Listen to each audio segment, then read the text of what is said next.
But in the end, leaders are defined by the convictions they hold. And my deepest conviction, the guiding principle of the administration, is that the United States of America must strive to expand the reach of freedom.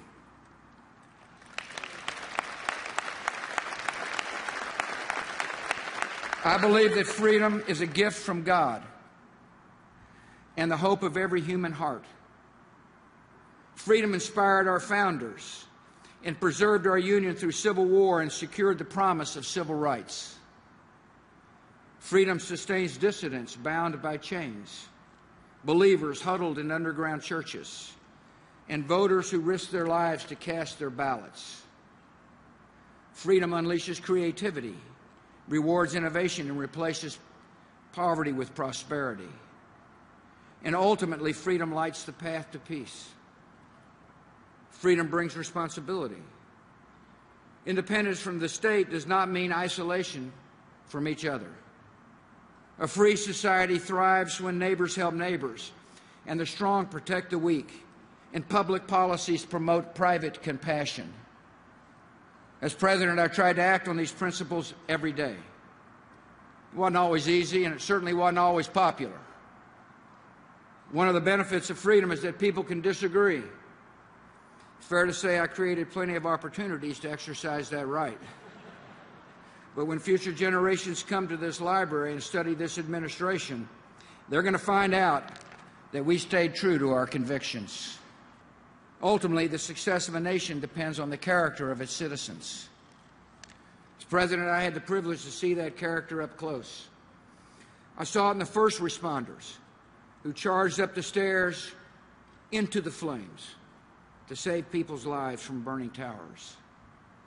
I saw it in the Virginia Tech professor who barricaded his classroom door with his body until his students escaped to safety. I saw it in the people of New Orleans who made homemade boats to rescue their neighbors from the floods. I saw it in the service members who laid down their lives to keep our country safe and to make other nations free. Franklin Roosevelt once described the dedication of a library as an act of faith. I dedicate this library with an unshakable faith in the future of our country. It's the honor of a lifetime to lead a country as brave and as noble as the United States. Whatever challenges come before us, I will always believe our nation's best days lie ahead. God bless.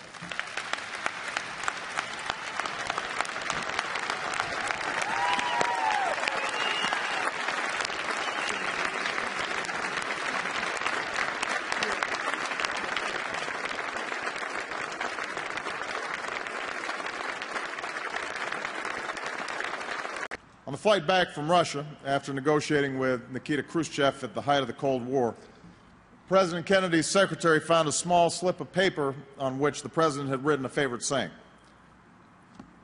"I know there is a God, and I see a storm coming.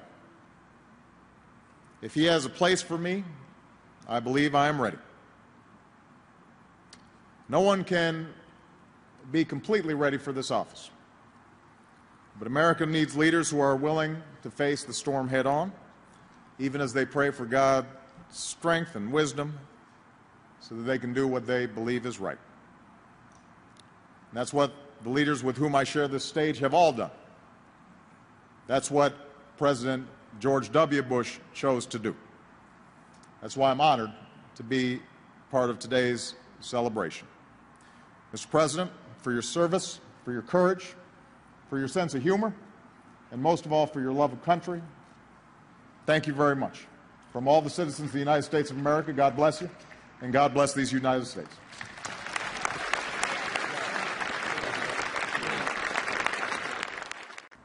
Starting with my work with President George H.W. Bush on the tsunami and the aftermath of Katrina, people began to joke that I was getting so close to the Bush family I had become the black sheep son.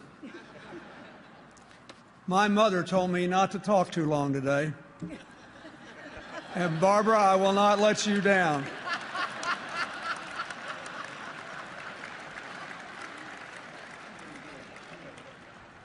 There is one other connection I have that I think is largely unknown, which is that a couple of times a year in his second term, George Bush would call me just to talk politics. And a chill went up and down my spine when Laura said that all their records were digitized. Dear God, I hope there's no record of those conversations in this vast and beautiful building.